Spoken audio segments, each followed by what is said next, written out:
Yeah, sure thing.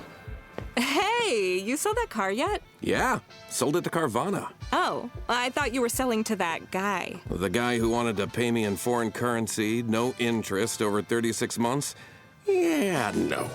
Carvana gave me an offer in minutes, picked it up, and paid me on the spot. It was so convenient. Just like that. Yeah? No hassle. None. That is super convenient. Sell your car to Carvana and swap hassle for convenience. Pickup fees may apply. Welcome back to Mama Mystery. I am your host, Kelly, and today's episode is going to be a little different from our other episodes. Today, I am sharing with you a recorded conversation with a girl named Abby Redman. I met Abby through TikTok when I came across a video of her sharing her story about the murder of her little sister, Addison. When I saw the video, I knew I wanted to help get their story out. Abby is the middle child of 3 kids. She had a little sister, Addison, and has an older brother, Corbin. Addison was only 11 years old when she was brutally murdered in their family home on the morning of August 20th, 2019, after everyone had left for work and school. Her 15-year-old brother, Corbin, was the one who found her, and he was also the only one police ever looked into during their investigation.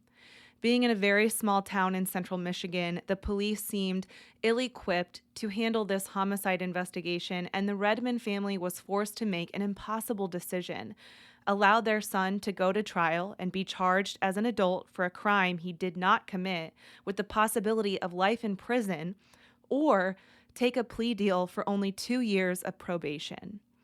This story, like many here on Mama Mystery, points out some very serious flaws in not only the justice system, but the media as well. The local media never interviewed the Redman family, so they never had a real opportunity to share their side of the story. So they didn't get to have a voice in this story until now. This is the story of Addison Redman as told by her sister, Abby.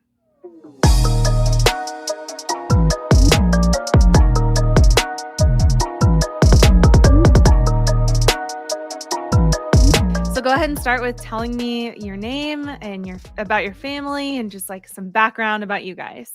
Yeah, so my name is Abigail Redman. My family is from almost the dead center of Michigan. We're in Gratiot County, which, if you know anything about Gratiot County, St. Louis is the middle point, and we are not too far from that. And we grew up, I was raised on a farm. We grew up on an 1,800 cow dairy. Most of our life was spent there. And the first 2 years of my life was spent there. And then we decided to move up a little further north so that way we can be there with the rest of our family. And I grew up on, I can't even tell you how many acres, but it's quite a bit of acres of land. I want to say somewhere around 100. And my family does kind of like hobby farms. We show cattle, we show sheep, we showed hogs at one point in time. We hunt, we fish, just about anything you can think of, we probably do it. Mm-hmm. So you guys are very outdoorsy, active. Yeah. And how close are you to your extended family up there in regards to like distance? Yeah, so the way that it actually works is kitty corner to our property. We have my great aunt's property, and we kind of are really close with that side of the family. They've actually helped us redo a couple of our own vehicles, like project cars type thing. And then my grandpa lives not even 5 minutes away. My grandma lives maybe 10 minutes away. My aunt and uncle, same distance. So we're all like pretty close to each other. Yeah. Do you have any other neighbors that like aren't family, or are you guys just kind of like one big unit? So there's a neighbor to the east of me that we actually grew up kind of knowing her. And then we've got a neighbor down the road that my brother and I and my sister, I guess, used to kind of help out with because he had a big garden. So they're all kind of like family, but they're not entirely family. Yeah, chosen family. Yeah. Nice. And then what do you do, Abigail? I see on your page, are you like a diesel mechanic? Yeah, so I am currently an aspiring diesel mechanic. My family has an automotive business, and then we have a trucking business. So I kind of grew up with the both of them. And I kind of decided that like agriculture, I loved it so much, but it wasn't where I wanted to focus my career, like what I grew up with. Mm-hmm. And right after my sister passed away, I started making those like career decisions, and I was like, well, wrenching more is for me. So I kind of got into automotive, figured out that wasn't for me, and now I'm working on agricultural equipment and doing diesel side of things. So It's nice. I get to combine two loves. Yeah, yeah, no kidding. And that's so cool. I've never actually met anyone, male or female, that's been in that field, but it's even cooler to see a girl doing it because it just kind of goes against, the societal norm, I guess, whatever that is anymore. But Oh, yeah, exactly. that's awesome. So what was it that piqued your interest in that? How did you realize that that was what you wanted to do? So I started to hang out more with the family business of both trucking and the automotive shop at the same time. And I kind of realized that while I do love semis and I love diesel, I wanted to wrench on them and not necessarily drive truck like the rest of the family. And I basically just spent a lot more of my time at the shop, just hanging out, even if it was just sitting there watching the guys work. Yeah, that's And so I cool. yeah, I kind of seen like a not necessarily like a switch in my brain, but like one of those, maybe this is for me type moments. Yeah, like an aha moment. I Yeah. love this. That's awesome. Okay, now is it just two siblings, your sister and your brother? Yep. So I've got an older brother and a younger sister. Okay, and so tell me about them. So I guess start with my older brother. He is one of the most hardworking, kindest people that you will ever meet in your life, but he's also been one of those kids that kind of sticks out through his whole life because he's like a 6 foot something big, tough, ginger looking dude. And you would never expect him to be super sweet, but he's honestly a gentle giant. Mhm. And most of my life, he's always been like, not necessarily wanting to go out and have fun, but more wanting to go out and work, which shows a lot about a person. Yeah, And absolutely.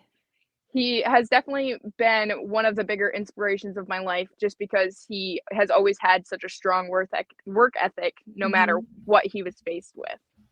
And then so on the other side of my spectrum, we have my little sister who is the complete opposite of my brother. She's this little like 5 foot nothing, tiny little girl, like maybe 100 pounds soaking wet. Like she was tiny and she loves sports and she played soccer. She was actually the only girl on her soccer team for a good portion of her life. But her and I kind of shared that same love for showing cattle, and we kind of became like I don't want to say like an iconic duo, but that's basically what we were. We both were in different age divisions with showing cows for our whole life. So we were kind of like not necessarily the ones to look out for, but the ones that were known. Yeah, And she definitely was, again, one of the kindest people you will ever meet. And she took every, like, anything that came up that was a barrier to her, she just smiled and laughed it off. that's awesome. And what are your siblings' names?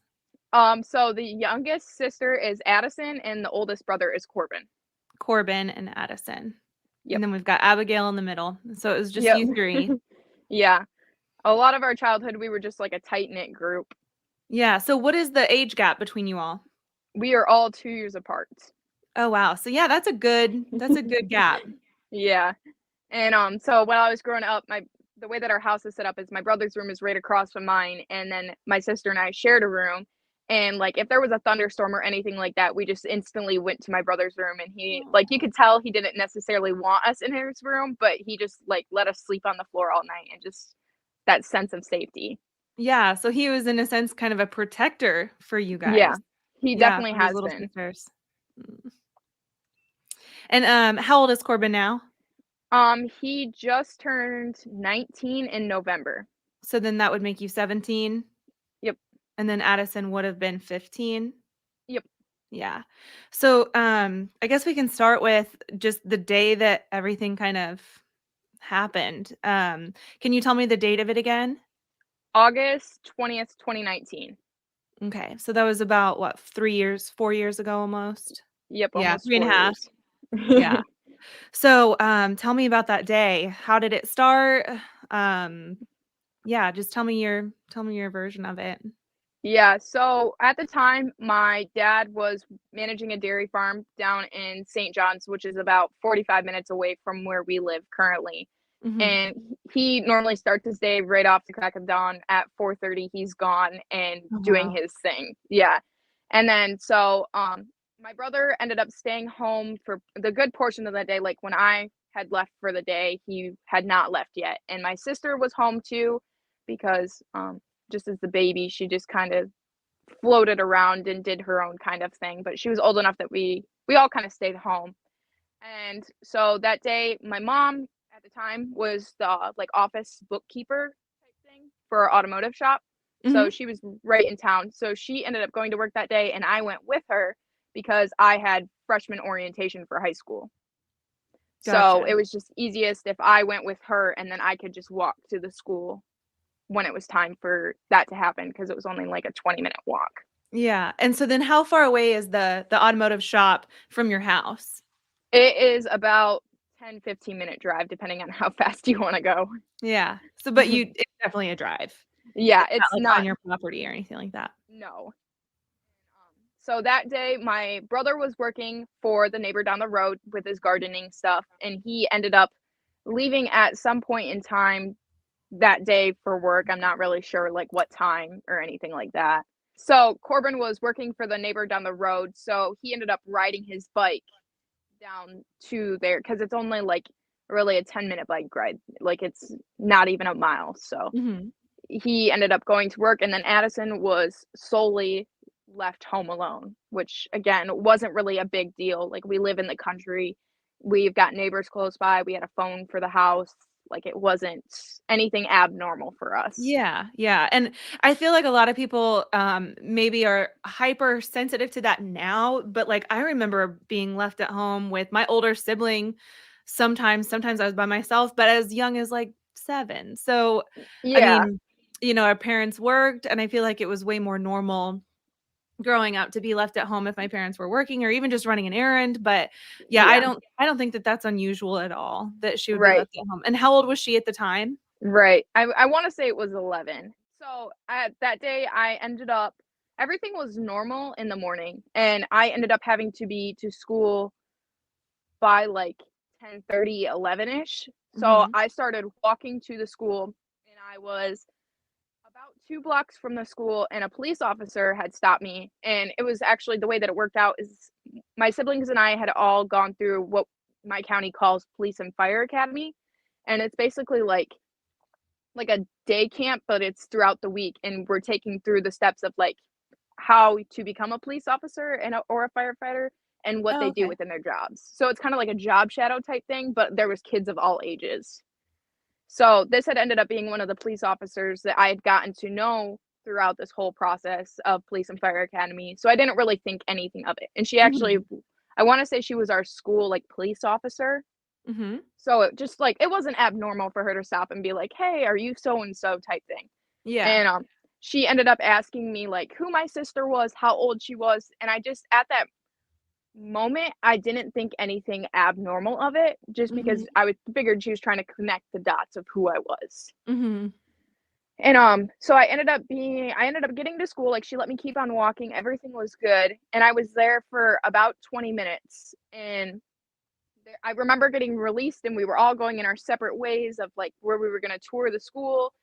And I heard someone yelling my name down the hallway, and I was like, you're a freshman, you don't really know what's going on. And I was like, oh, like, hey, that's me. And the teacher aide, I guess is what I would call her, was like, you're getting pulled out early. And I was like, oh, okay. Like my mind went to, I have older great grandparents who are about the age that you would typically see them pass away. So I Mhm. didn't think anything really abnormal of it.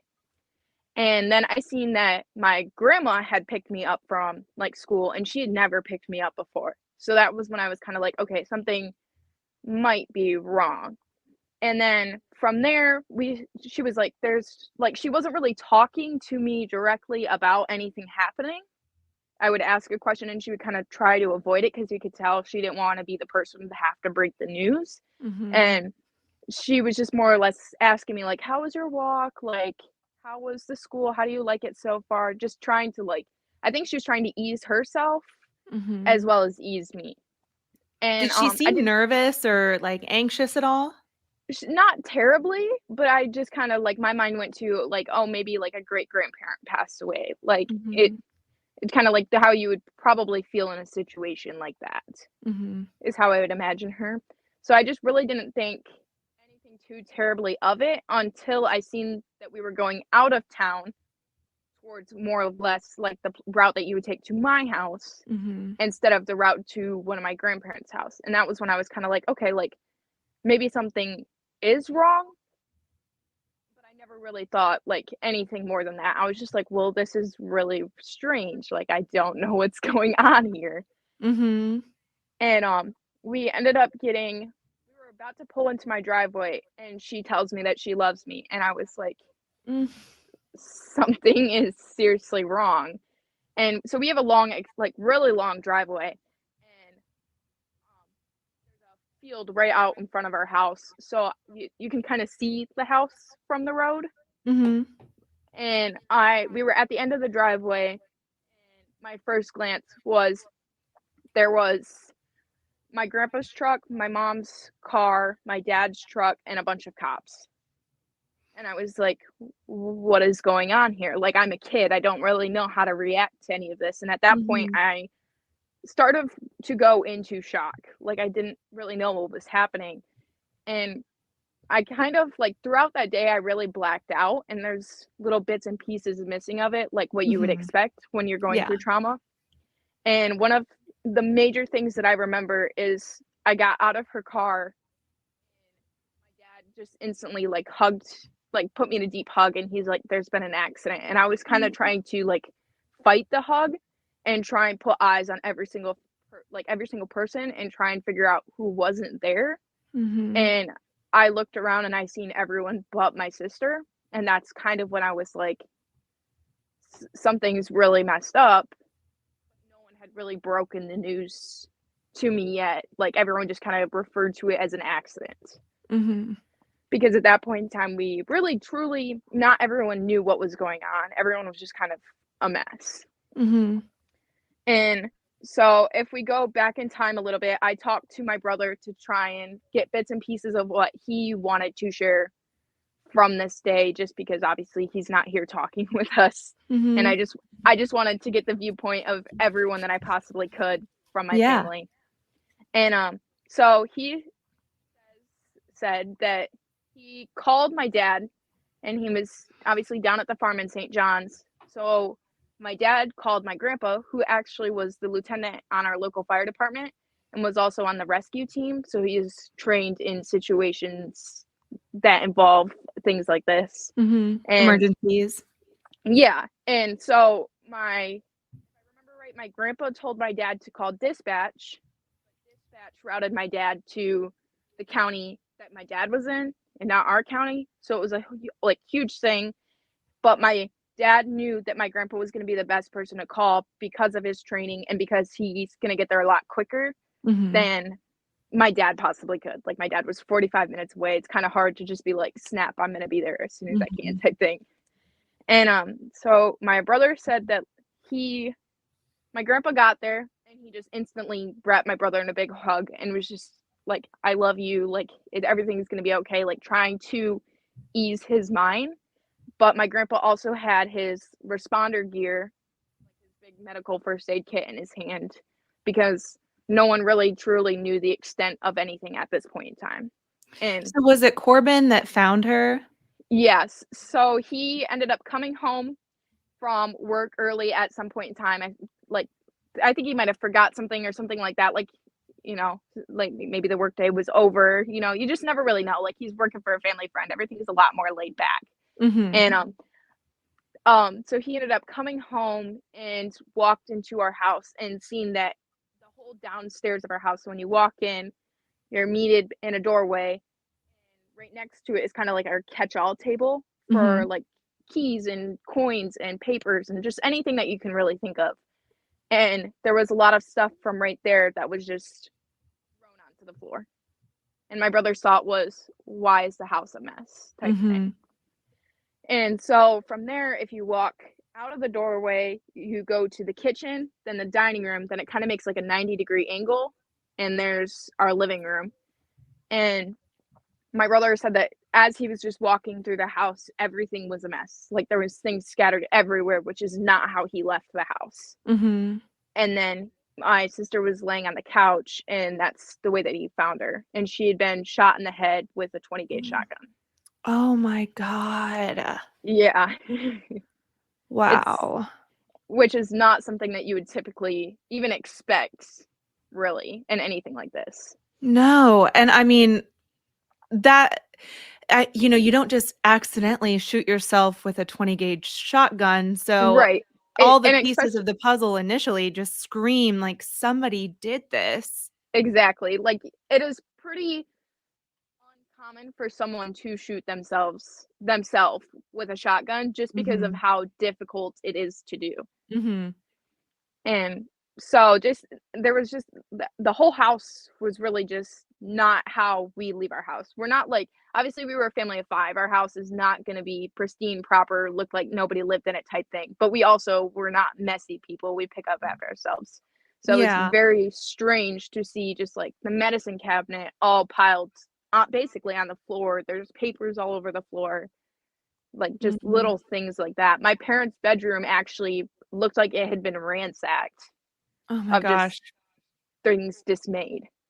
It sounds like my initial assumption is that this was like a robbery gone wrong. Somebody Eh entered the home, didn't expect to see your sister there, and then just didn't want to leave a witness. Oh, exactly, and it had also been pretty common in our county at this point in time that there was break-ins happening, and there Oh was my people that were, gosh. like, trying to sell things, but then they Mhm. would just break into your house. Mhm. Oh gosh, that's so scary. But it was just one of those things where nobody really connected the dots between the 2 things and just instantly I don't wanna say, like, pick a finger to blame type thing, but Mhm. that's really what the police did in this situation. Yeah. So your brother found her, Yep, immediately called for help. yep. And then once police arrived, I mean, did they talk about what the initial assumption was? Or, I mean, did it seem like it was pretty instant that they were pointing the finger at your brother? So, it was pretty instant that the police were blaming my brother. It was, "Oh, we know he did it, it's just a matter of time that we can prove it," from the first step. And why did they assume it was him? Just because he was the one that found her? I mean, what was it that they were, I mean, as far as you know, like, what was it that they were so convinced on? I think at this point in time, it had been a small community, and it was police that were not properly trained in a Mhm. situation like this, and they were just trying to close the case and make it seem like there's not a threat, so that way they don't upset other people within the community. Mhm. Which unfortunately we've seen that happen. We've covered these types of stories before, where the police are just ill-equipped or poorly trained, and they point the finger without really doing more investigating, and then, somebody's life is ruined. And it Exactly. seems like they don't want to admit that failure, and they don't wanna seem incompetent, and like you said too, they don't want, like, mass hysteria in the community, and they want their people to feel safe, so they just oh, that's really so unfair and heartbreaking. It definitely is, and coming from a family that we grew up understanding, like, firefighters and police are the people that are there to help you. We were trained very at a very young age because of my grandpa being in the fire department, this is the route to get out of the house. This is the Mhm. phone number you call. This is what you do. And I think that in the moment, my brother like, we were trained on how to do it for so long, but in the moment, like, when you're a kid, you don't understand what to do. And I think a Mhm. lot of people fail to understand that because you can tell yourself you're gonna do something no matter what, but until you're put into a traumatic experience, you don't really know what you're gonna do. Yeah, you can imagine how you might react to something like that, but then when it actually happens, your adrenaline and fight or flight takes over, and I mean, it is like a uncontrollable response. Exactly. And, Yeah, and I I think mean, a lot of people forget that. we were a family that grew up knowing that, like, the police and fire department were good people Mhm. until we went through all of this, and we still have so much love for our fire department, and we know that there are good police out there, but there's also police who are ill-equipped and they're not properly trained, and situations Mhm. like this happen, and, like, I don't know, we we stand behind our police, but when we go through a situation like this, it takes away a lot of our trust and faith throughout Oh, them. yeah. Absolutely, and I mean, I don't blame you for that at all. I feel like that's totally valid.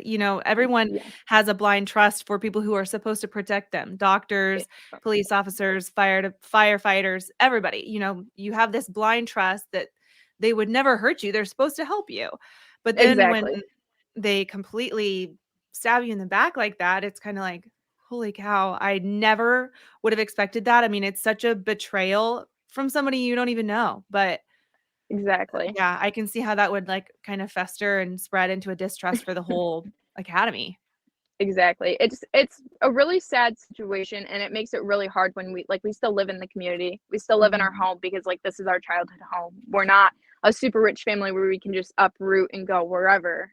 Mhm. So it's just really hard to live in the same community and know that these people are still out there and doing their jobs, but Mhm. they're not doing their jobs to the fullest that they possibly can.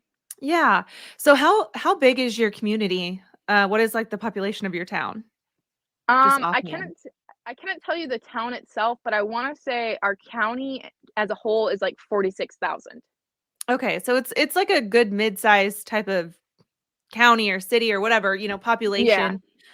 We But we're like def we're definitely, like, a rural community. Most of the Mhm. people around here are farmers, and, like, we have, a s private college. It's a pretty small one within our county too, so that kinda helps out with the population, but we're Mhm. mostly a tight-knit group of people. Yeah, and everyone kinda knows, I'm sure by now especially, everyone knows who you guys are. Oh, yep. But even before this, I'm sure everyone kind of had a good understanding of most of the people in your town.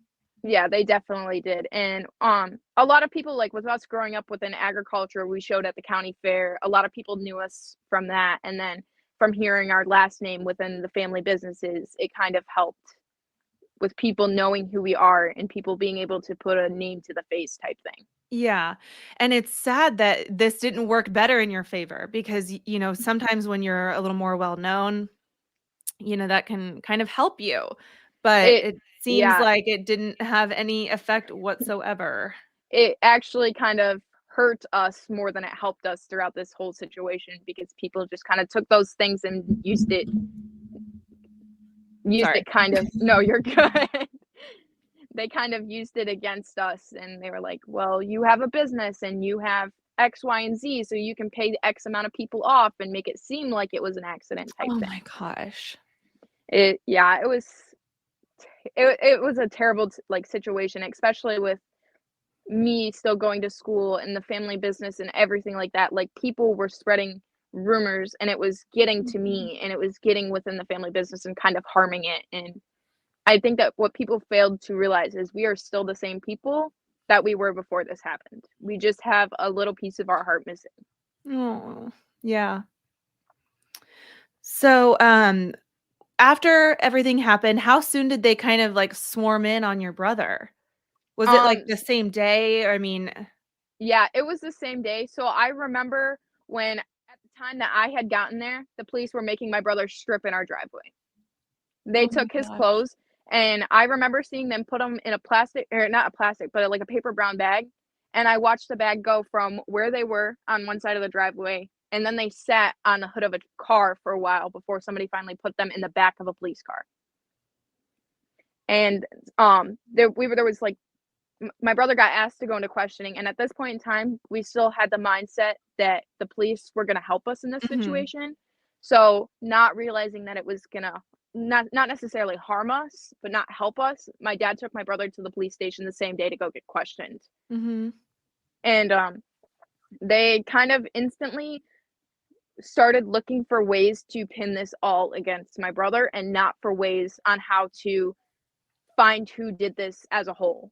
And, I remember so we live on a dirt road, and I don't know how many people understand things about dirt roads, but in the summer, you have the crown of the road is gonna be hard because the road commission will go through and put brine down so it doesn't kick up dust. Mm. And then on the edges of the road, you have that loose gravel dirt, and if you ride a bike down any sort of road, you know that, like, riding on a smooth surface is a lot easier than riding through rocks and soft ground. Mhm. And the same way was with our driveway. Our driveway is a dirt driveway, and the police failed to shut down our driveway to ensure that no cars could get through, and they failed to shut down our road to ensure that no cars could get through.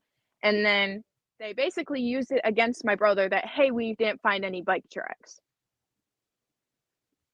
which you're not going to once 16 people drive down my driveway. Right. I mean, And you all said these, yourself there was like tons of cops in your driveway. I mean, yeah, it seems like for every time it turned my back, another cop car had shown up of some mhm. other kind. Yeah, And so it of course if they ran over it, I mean, I wouldn't expect a bike to make deep tracks anyway, but especially if they're exactly. getting driven over by multiple cars. And with our road, especially, there was, people have scanners on their phone. People like to be nosy. People would tune into the scanner as soon as they hear something, and then somebody posted on Facebook and is like, "Hey, this is going down." So more people tune in.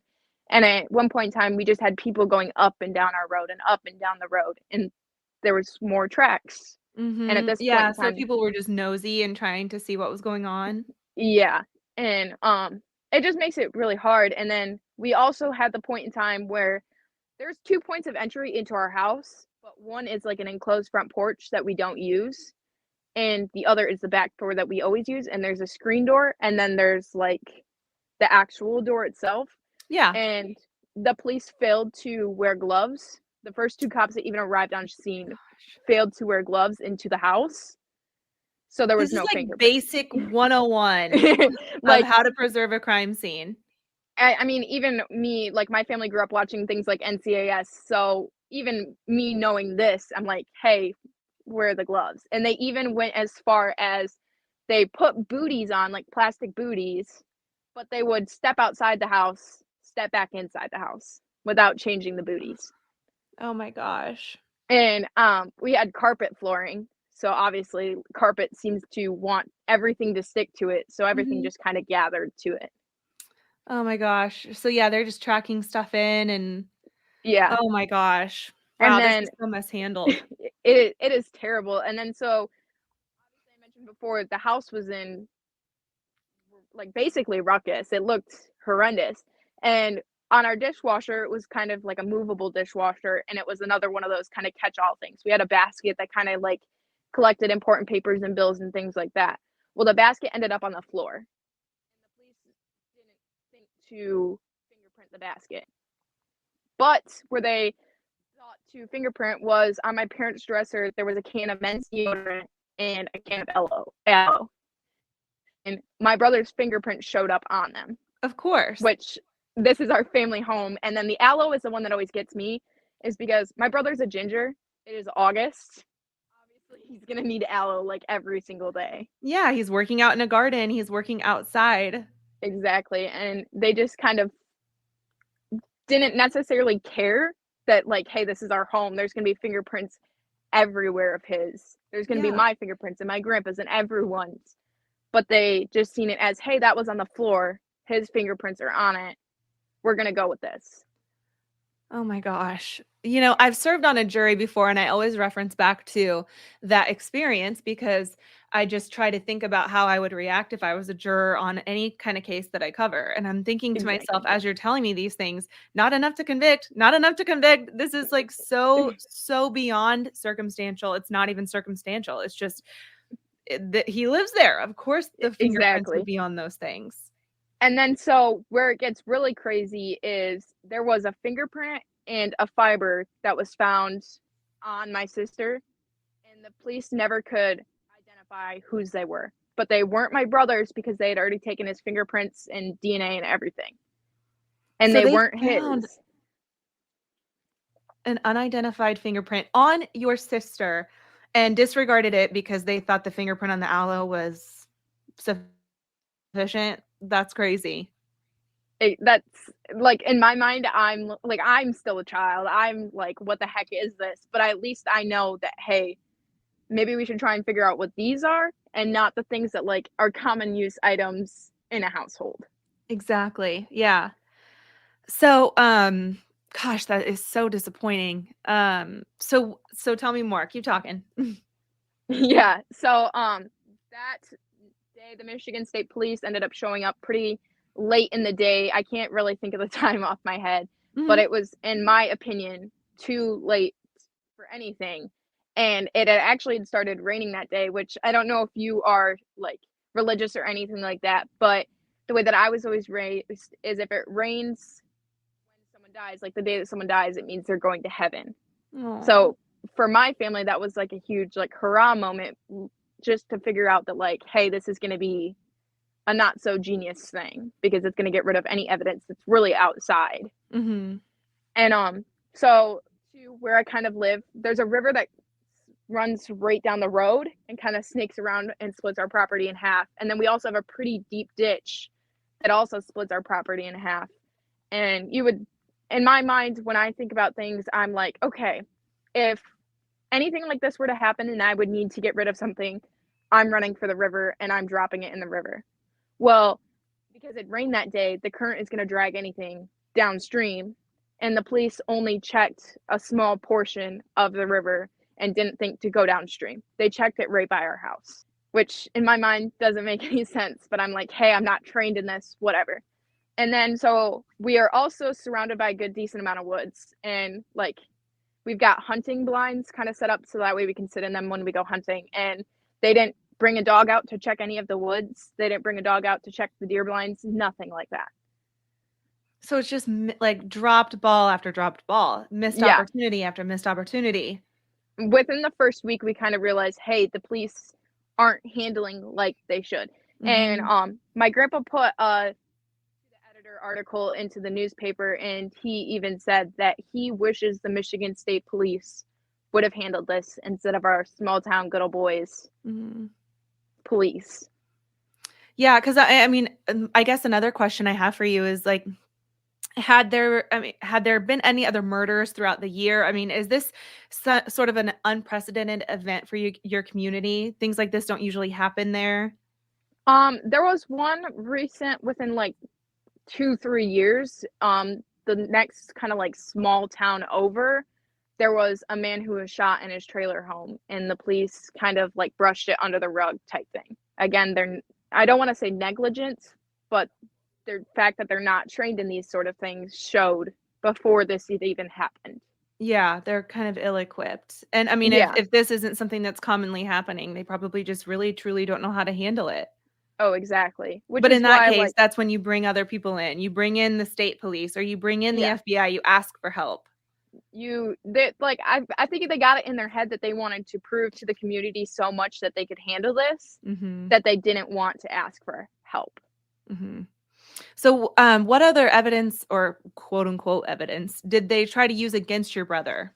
So there was shotgun that was found in our house. So I just want to back up a little bit. So my Yeah. family is a hunting family, obviously, and we were trained from a very young age that a gun, whether it's loaded, unloaded, if it's just a fake gun, anything like that, it is to be handled like it is loaded. It is to not be handled unless our parents are around. Like my sister hadn't gone through hunter safety at the time, but my brother and I both went through hunter safety. We are both hunters. My whole family is hunters, so we know how to handle a firearm. And I think this is where a lot of people failed to realize that, because a lot of people do not grow up in families like mine where like we go out and we harvest our own animals and these things.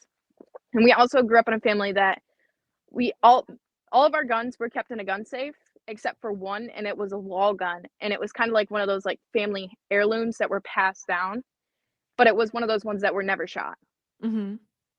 And my parents were very strict on our gun safe always being locked, and my dad was the only one that ever had the combination to it.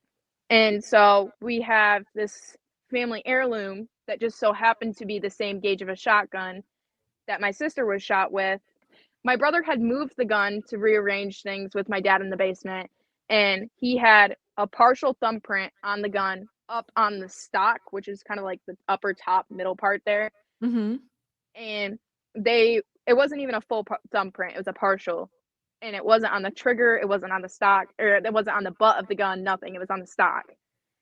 And they seen that as, okay, this is the murder weapon, but they failed to test any sort of ballistics on the gun. That was going to be my next question. So did they test the gun?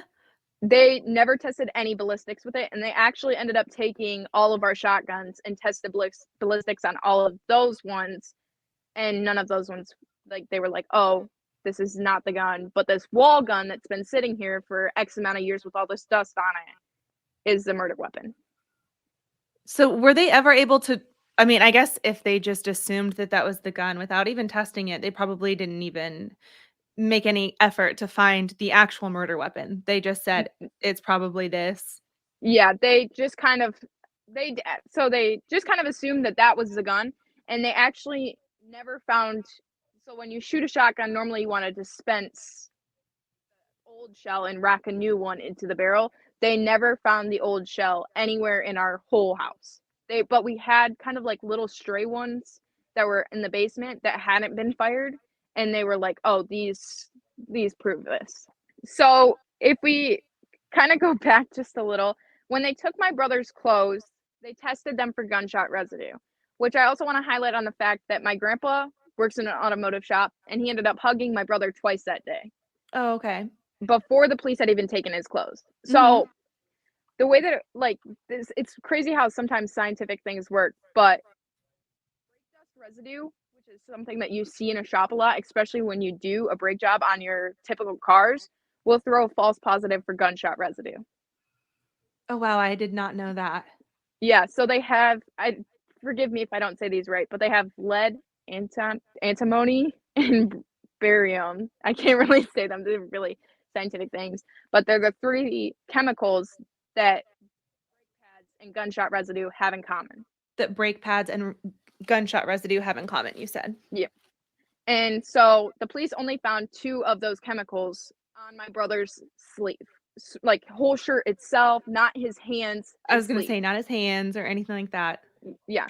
Which, I mean, if you're gonna shoot a super old gun that hadn't been cleaned in X amount of years, it's gonna throw a lot of gunshot residue all over the place. Mhm. So when the police kind of figured out that, like, hey, he's got potential gunshot residue on him, that's when they kind of decided that, like, hey, my brother was the one who did this.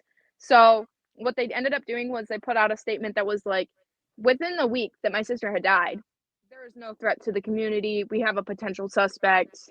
Here we go. At And that point, did you know that the potential suspect was him? I kind of had a hunch, but I at the same time I was like in denial. I was like, no, maybe they found something that I don't know of type thing. Mm. And so at this point in time, the media had taken off, and we even had a local news station take a video of our house from kitty corner, like half a mile away. At this point in time, the media was really going at us hardcore. But then we also had our community got together and did a candlelight vigil. Local coffee shop actually did like a fundraiser for our family, and we thought that everything was kind of good until November of 2019. There was 5 of us, which the police called suspects, that got subpoenaed to come into court to talk about this all. And of them was my aunt, and who was working actually in healthcare, and they drove to her work to subpoena her. They drove to St. John's, 45 minutes away, to subpoena my dad, subpoenaed my mom and my grandpa at their work in front of everyone. Like, this was in front of everyone. They didn't care about anyone else. And they even went as far as pulling me out of class to go down to the principal's office to subpoena me without my parents present. Oh In my gosh. the school failed to stop this from even happening. This is just adding insult to injury. And so while I'm speaking of the school told my brother that he was not allowed to come back to school. So he never even got to go to school for his sophomore year all the way to his senior year. Oh my gosh. So at that point in time, we kind of started to, hey, the police are really going to come after my brother now for this. They're actually getting serious about this. Mhm. And so fast forward to January 18th of 2020, they charged my brother with murder and tried to try him as an adult. Oh my gosh. I mean, I can't even imagine how that impacted your family after losing your sister in such a horrific way. And then to see your brother, I mean, to potentially lose him too to the system. It was really scary at this point in time for me, because I was like, we've always been all 3 of us, and now it's about to be me. Oh. And it was terrifying. And he was 15 at the time, and at the time that he'd been charged. Mhm. And the fact that they wanted to try him as an adult for this is what made it even more like, what the heck is going on? Yeah, that gave me chills. Just, I mean, I can't even imagine the horror that he had to have experienced finding her and then being accused of killing his own sister. And for what? What did they ever say that they thought his motive was? They really had no motive through any of this. They This kind of is just figured that it was like crazy. they figured it was like a sibling fight gone wrong. Oh my gosh. And so that day, my brother was released on a $100,000 bond and had to wear a tether. When you're 15, something like a tether, so the GPS trackers, Mhm. is terrifying because, like, if it dies, or we live in a really spotty service section of land, so it's like terrifying that, like, if something happens with this, what is going to happen to me? Mhm. And when my brother, from this point on, really for good couple years, my brother was only allowed to go to his lawyer's office or go to work with my mom to do his online school. Oh my gosh. And I mean, these are really formative years. So he's essentially a young adult and this is how he's having to grow up. I mean, this has to be just so devastating for him. It He lost a lot of the crucial portion of his childhood, and, like, when I look at it, I'm like, "This really affected me," but when I try and look at it through his eyes, he lost out on so many different opportunities to figure out who he was as a person and learn Mhm. how to drive and get his license and get his first, like, job outside of the family business and apply for colleges if he wanted to and all of these things. Mhm. And, so the day that he was charged, the judge made an emphasis that he could have put my brother in juvie until everything was done. So I think what the police were trying to do was get an emotional rise out of my brother to kind of make him, I don't wanna say snap, but, like, Mhm. have an emotional break, Mhm. which to me, it's like, you're supposed to be protecting us, and you want to do this to a child. You're purposely doing this to a child. Yeah, cuz let's not forget he is also a child at the time. Yeah, which is absolutely crazy to me. And so at this time, obviously, COVID had shut down our entire world, which also meant that it put a pause on all of this court stuff. So really the next big thing that happened within court was in August of 2021. Oh wow, like a whole year later. Exactly. And my brother, who was 17 at this point, he figured out he was not being tried as an adult, but he had to take a plea deal. So he had to take a plea deal in order to not be tried as an adult. And his plea deal, which this baffles my mind, he's going to go from basically facing life in prison for murder to they give him a plea deal for 2 years of probation and a misdemeanor of careless discharge of a firearm causing death. Oh my gosh. So it's really like I mean, they're really buttering him up with this deal because it's like, do you wanna risk possibly having to spend the rest of your life in prison? Or, it's almost like even they don't believe that he is actually guilty because the plea deal is a way, way sweeter deal than the possibility of spending the rest of your life in prison. Well, exactly. And I think that what a lot of people even now are failing to realize is to go from life in prison to taking a plea deal of this kind is such a large gap that it showed Yes. the police weren't confident in themselves. But Exactly. the only reason why my brother took the plea deal was 2020 was an election year for our county sheriff and he was reelected. So after my family kind of talked it out with my brother and our lawyer talked to my brother, they kind of figured that because he got reelected, the same people are gonna be the people on the jury. Mhm.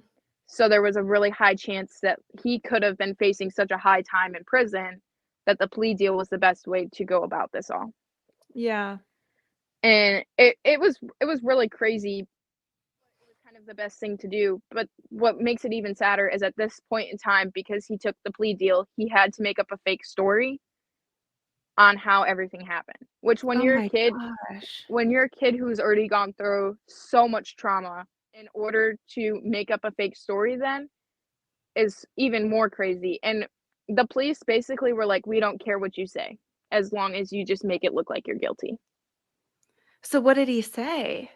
As far as I know, he kind of was like, "I may have shot my sister accidentally." Oh my gosh. And so I'm curious now how this affects any potential outcome in the future if they actually find out who really did do this.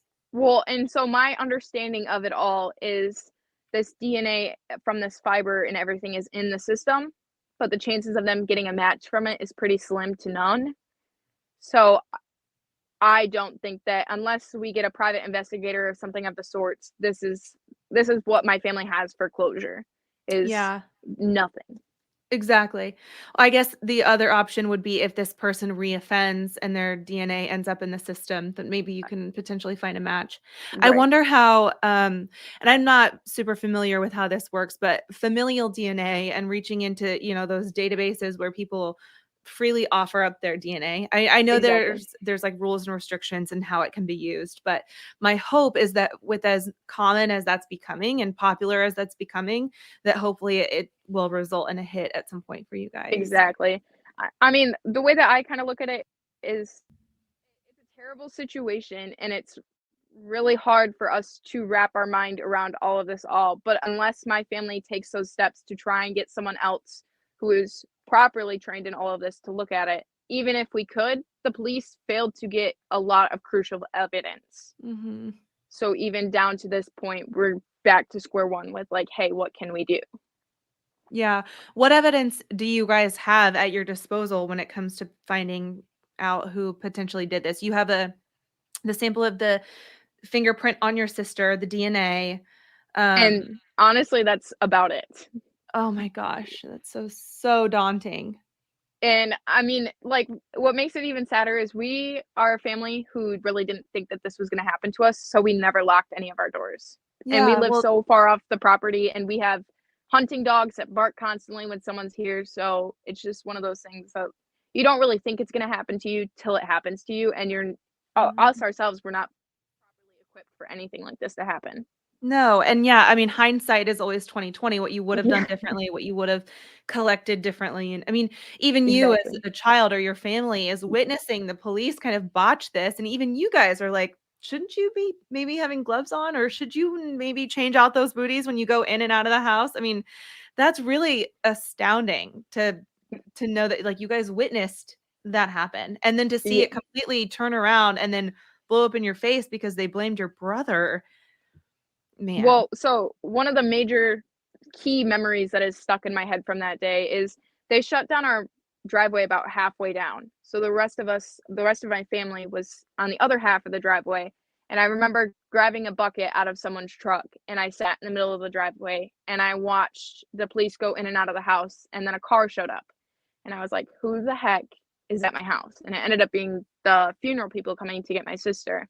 Hmm. And I remember watching her get loaded, and then I still sat there and I watched the police, and I was like, "This seems off, but I don't know anything enough to be like, 'Hey, you're not doing your job right.'" And my family Mhm. even we've all talked about it, and we wish that we would have sat there and recorded everything going on. But hindsight, like you said, is always 20/20. You never really know what to do in a situation till it's too late.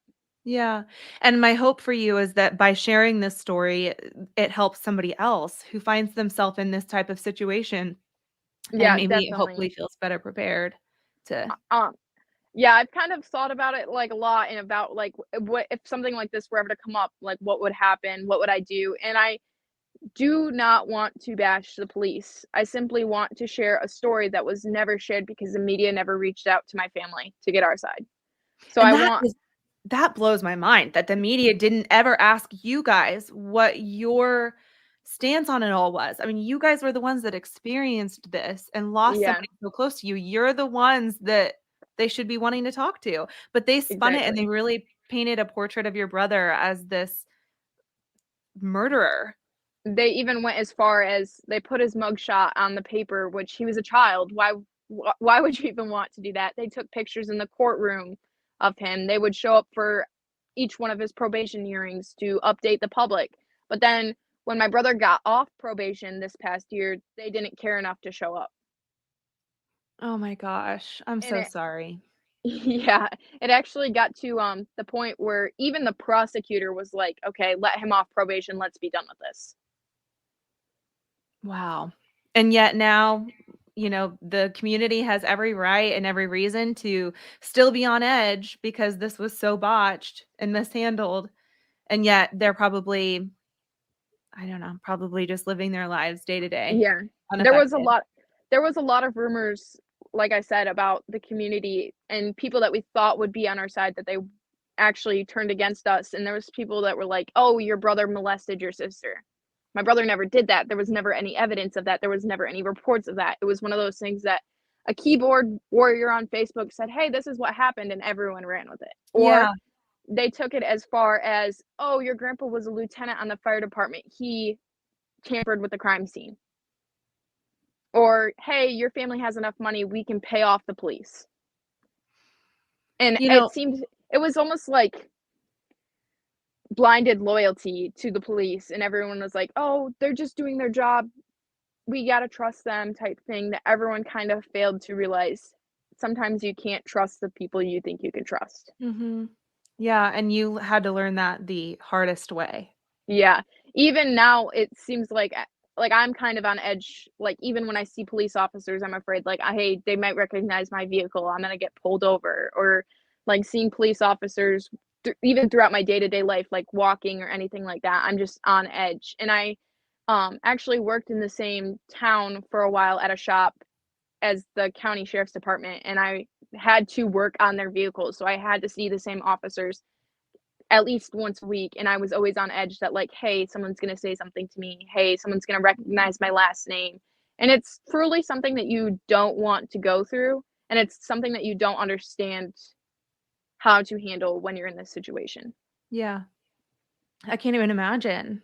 It's the living in a small town is a blessing and a curse. Yeah, and we were talking before we started recording just about how social media can be such a blessing and a curse, and it seems Yeah. like social media was really a curse at the beginning for you, but now that, you've said your story on TikTok, which is how we found each other, and Yeah. so many people have gotten their eyes and ears on that, I'm hoping that, social media can be more of a blessing for you now and that you can get this story out to more people than just your small community. Cause, my hope is that maybe this story was only condensed to your small community, but that everyone on the outside will start to see this and maybe it'll even filter into your community and change some minds.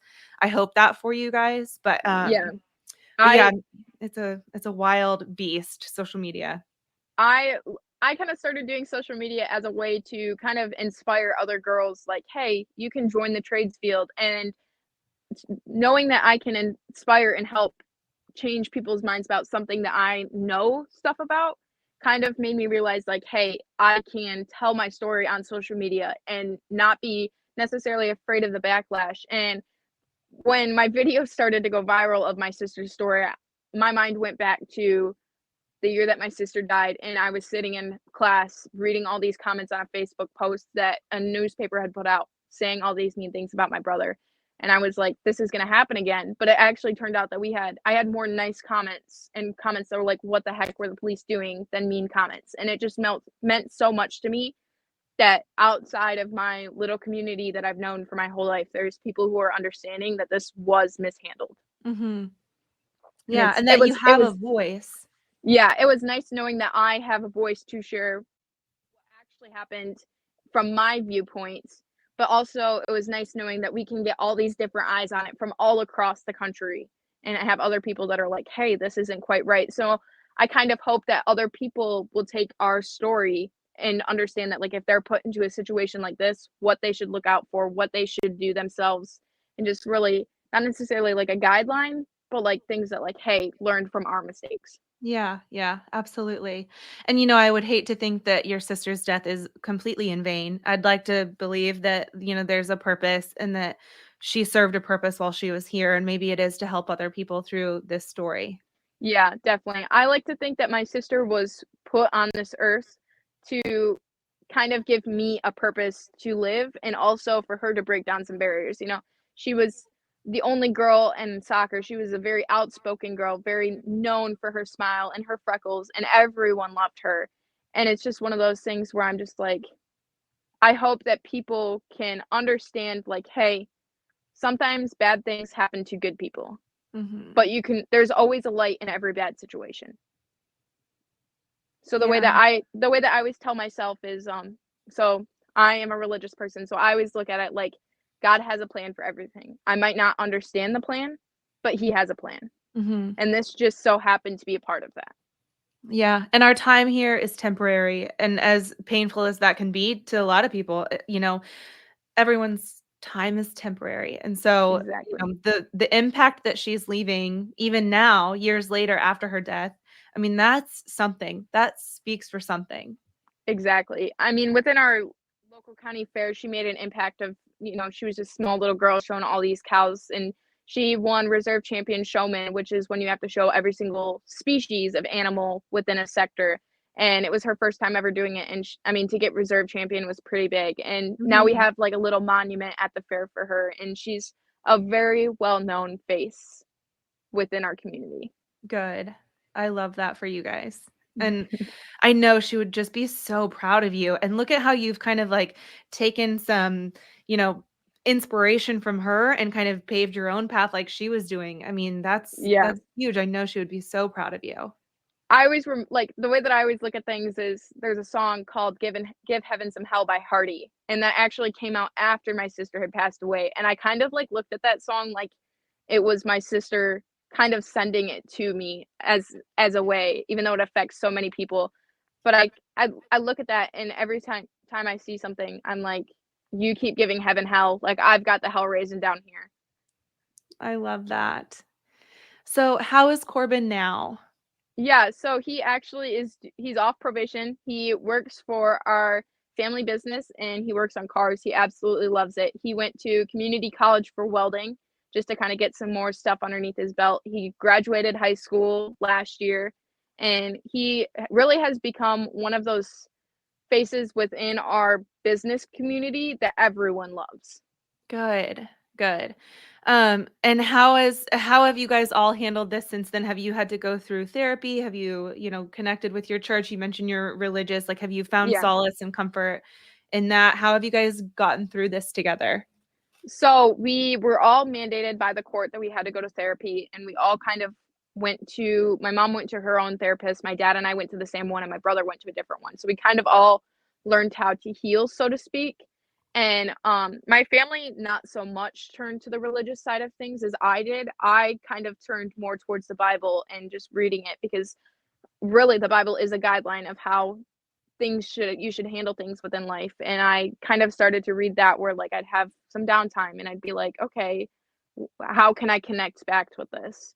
And, we all kind of found our own little ways to go about life now that things are different, but we all made sure that we stayed kind of close to each other. We all check in on each other and make sure everything's good. We do, like, family dinner things with the other portions of the family. We still get together, everyone, for family Christmas and all of these things.